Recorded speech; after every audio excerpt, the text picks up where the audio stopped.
আমাকে গোসল করায়া সাদা পাতলা তিনখানা কাপড়ের প্যাকেট বানাইয়া খাটে চড়াইয়া জানাজা দিয়া চারজনে কাঁধে নিয়া কবরের দিকে রওনা দিবি। আমার সন্তানগুলো পেছনে পেছনে আব্বু আব্বু বলে ডাকবে আর কাঁদবে। আমি ডাকের জবাব দিই, কিন্তু আমার সন্তানরা শোনে না। আমার স্ত্রী ঘরের ফ্লোরে চিল্লায় গড়াগড়ি করে আর কাঁদে। আমার মা বাড়ির দরজায় নেমে গাছের আড়ালে দাঁড়াই আমার দিকে তাকাইয়া তাকাইয়া কাঁদে। আহারে আমার মা বাবা, আমার ভাই বোন, আমার যত আত্মীয় স্বজন সবাই কাঁদে। আমাকে কবরে রাখার পর বাঁশের চালে দিয়া কলা পাতা বিছাইয়া সবাই মাটি দিয়া নিষ্ঠুরের মতো চলে যায়। কোথায় আমার শিমুল তুলার বালিশ, কোথায় আমার ম্যাট্রেস, কোথায় জাজিম, কোথায় কম্বল, কোথায় আমার কোল বালিশ, কোথায় আমার দামি খাট। 10 লাখ 20 লাখ টাকা দিয়াও যারা খাট বানাও, কি মজা শোনো।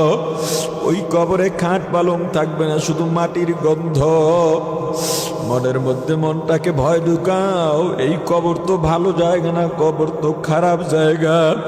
এই কবর সাপ বিচ্ছুর ঘর, পোকামাকুড়ের ঘর, জাহান্নামের আগুনের গাড়া। আমার এখন আর কেউ নাই, কেউ নাই। ফিরিস্তা আসবে, জবাব যদি না দিতে পারি কবর এমন জোরে চাপ মারবে, শরীরের একটা হাড্ডিও আমার জায়গায় থাকবে না, চূর্ণ বিচূর্ণ হয়ে যাবে। এতটুকু চিন্তা করার পর যদি দেখো অন্তরে একটু ভয় আসছে, ভয় আসছে, হে আল্লাহর গোলাম, হাতে পায়ে ধরে বলি, ওই সময়টায় আর ঘুমাইও না, একটু জেগে যাও, সুন্দরভাবে ওযু বানাও, যাই নামাজটা বিছাইয়া দাও। আল্লাহ প্রথম আসমানে তোমার জন্য অপেক্ষা করতেছেন। আল্লাহ বলেন, ওরে বান্দা, তোকে আমি সন্তান দিয়েছি, সন্তান মা ডাকে, বাবা ডাকে, অন্তর ঠান্ডা হয়ে যায়। আমি আল্লাহকে কেউ মাও ডাকে না, বাবাও ডাকে না, আমিও কাউকে মা ডাকি না, বাবা ডাকি না। ওরে বান্দা, এগুলো আমি পছন্দ করি না, শুধুমাত্র আদরের বান্দা। একবার যদি আমি আল্লাহকে আল্লাহ বলে ডাক দাও, আমি আল্লাহর কুদরতি অন্তরটা ঠান্ডা হয়ে যায়। ওরে বান্দা, প্রথম আসমানে এসে বসে আছি, আর ঘুমাস না, একটু জেগে যা। তোর মনে কত দুঃখ আমি আল্লাহকে বল, তোর মনে কত কষ্ট আমি আল্লাহকে বল।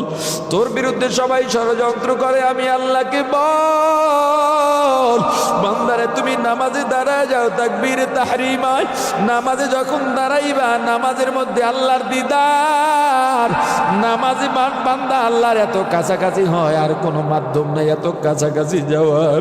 নামাজে দাঁড়ায়া আল্লাহর দরবারে ফরিয়াদ শুরু করো, লাহি রাব্বিল আলামিন আর রহমানির রহিম মালিকি ইয়াউমিদ্দিন ইয়্যাকা না'বুদু ওয়া ইয়্যাকা নাস্তাঈন